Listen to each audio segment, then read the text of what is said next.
What's up?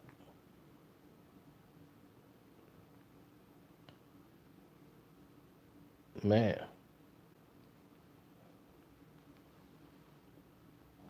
it's amazing like what a couple of weeks can do. 2 weeks ago it was the Warriors are better without Kevin Durant. There's nothing he could do. Blah blah blah. Y'all remember that? I remember that.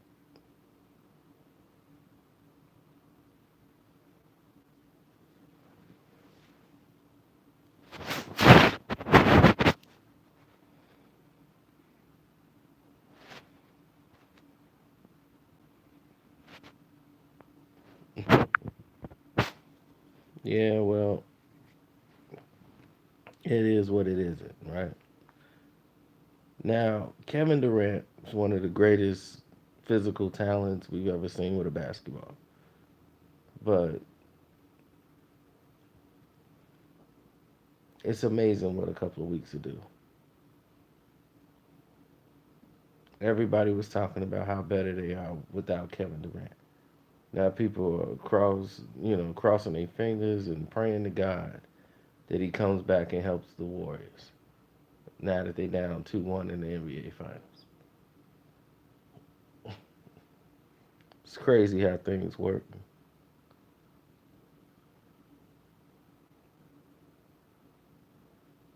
Now people don't realize that Game Four is coming back.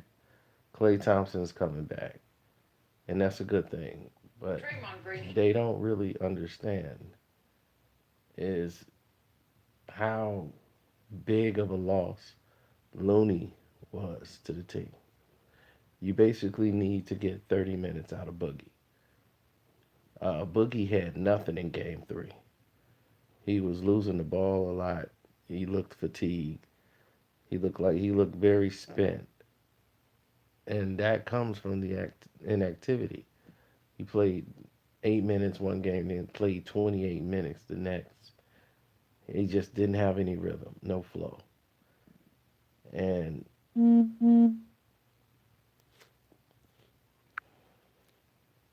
morning. Boogie isn't done. I wouldn't say Boogie's done.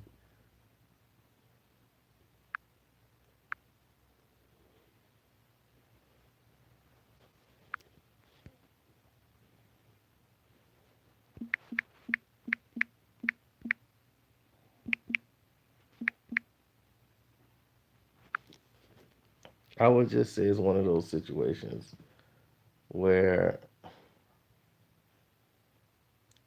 what's up? It's not an Achilles injury. It's I told you what the injury was already, but it's a grade two sprain, which is about 4 to 6 weeks. We're what 1 day away from him being a month, so he's right about on schedule. I just don't think he's game ready to play. You know, they thought it would be a grade one, but they knew it was a grade two. They were just glad it wasn't an Achilles. And this is the risk you play with when you start taking these small deals.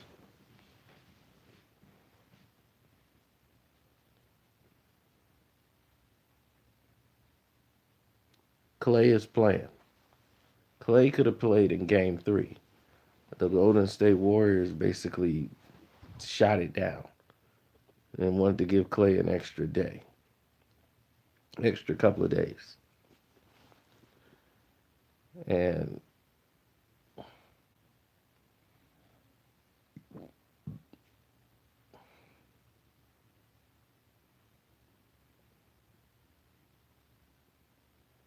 well, here's the thing: it's a risk.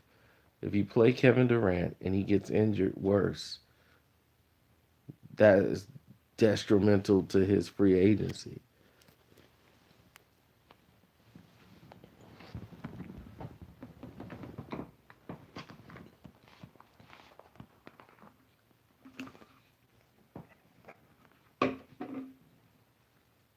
So I think the loss of Looney is a little bit more severe than what people realize because for the bigs, Looney definitely is good on the box and good in setting picks up top and crashing the board. He has a little bit more athleticism than Bogues. Bogut is a little stiff out there at times. You know, he's not what he used to be, but he never was that athletic. So he can't really rotate over on the guys like he used to because they could take advantage of it, and they did. Whenever anybody had Bogut, they knew that they could take him off the dribble and with their lateral movement.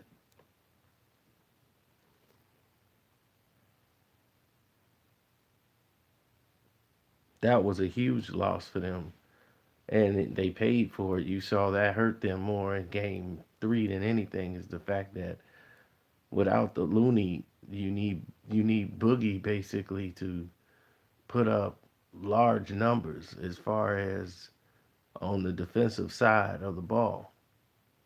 See, Boogie was able to be a defensive problem to the team in game two. In game two, it was more Boogie's defense than him scoring that that broke the team down. The actual when Looney went out, when he was in the game, he made a defensive prowess. He let his defense, steer the way, and that wasn't the case in game three.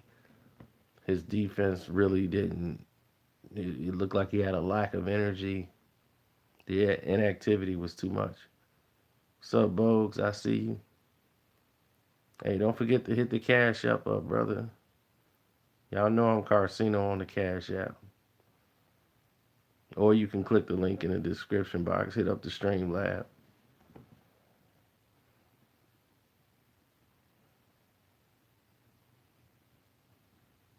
Well, they kind of had the only. This is what I'm saying with the Looney rotation. Um, Draymond has to come by because Siakam know that Livingston can't guard him on a switch. Um, Andre Iguodala is doing the best he can on them, but they're really light in that department. If Boogie is on them, you know, Boogie can make him take a tough shot and put a body on him. But Bell has not proven that he can stay in the game and deal with switches and things of that nature. McKinney, he can't. He doesn't know how to guard without fouling, and that's what ends up getting him out of the game at times.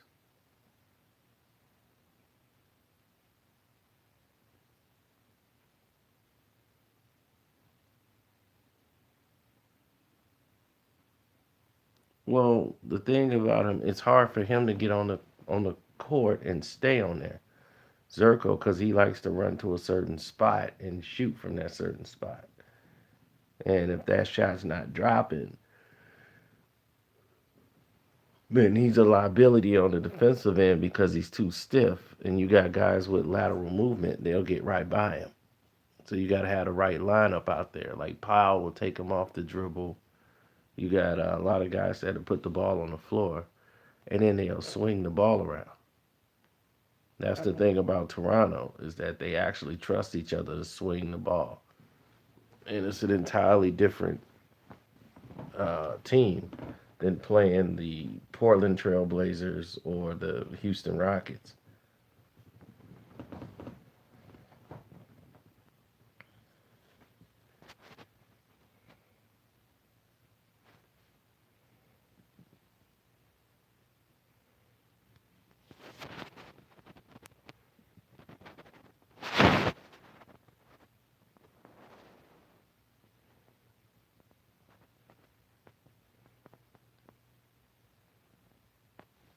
The Raptors have a bench.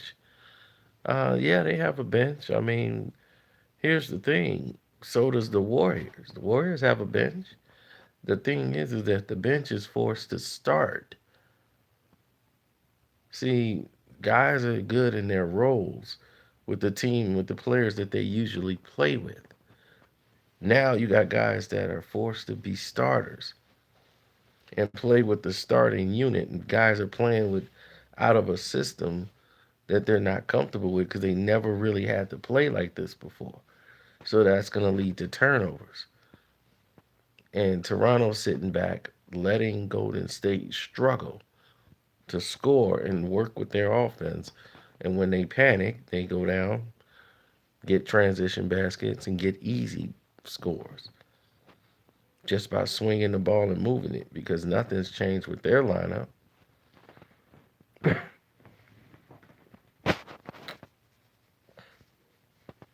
And that's basketball. Who wins tonight? It's going to be a close game. I got Golden State winning a close game. They're going to need the refs. They're going to need everybody.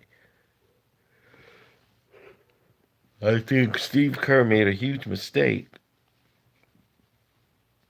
because Steve Kerr played Steph too long. He played him about 30 minutes too long. I mean, 3 minutes too long, if not five. That game was basically out of hand, and they could have just set Steph. They weren't coming back. No miracle was going to bring that game back. You could have sat Steph.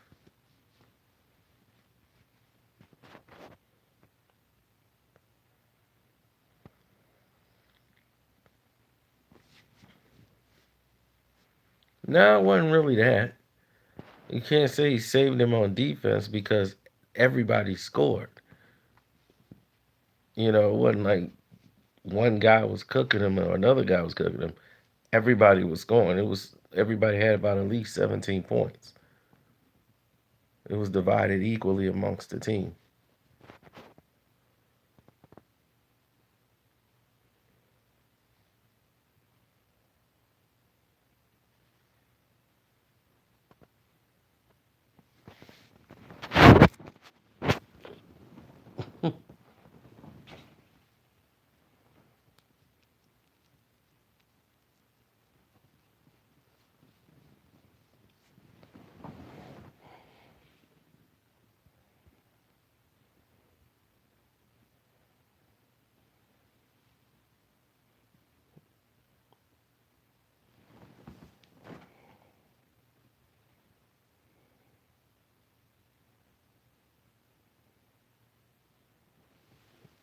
Well, Clay is a very huge piece of the puzzle because offensively,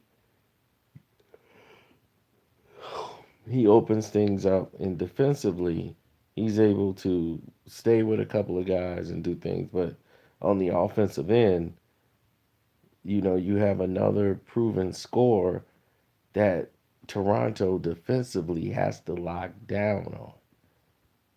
They have to lock down on Clay and Steph.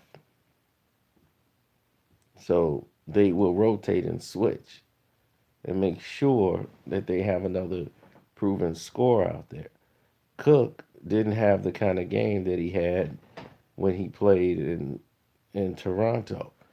And they tried to he's the backup for Steph Curry. He's the guy that comes in place of Steph Curry. So when they go to a set where it's both of them the same time on the court,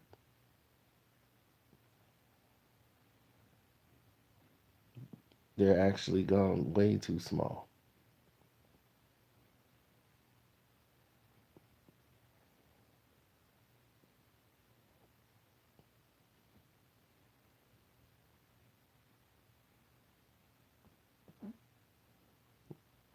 But they needed somebody to step up.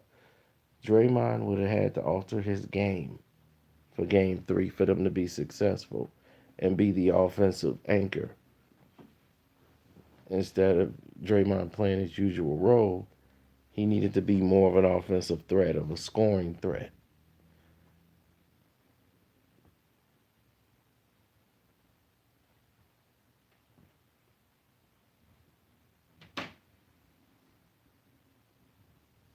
But let me get up out of here.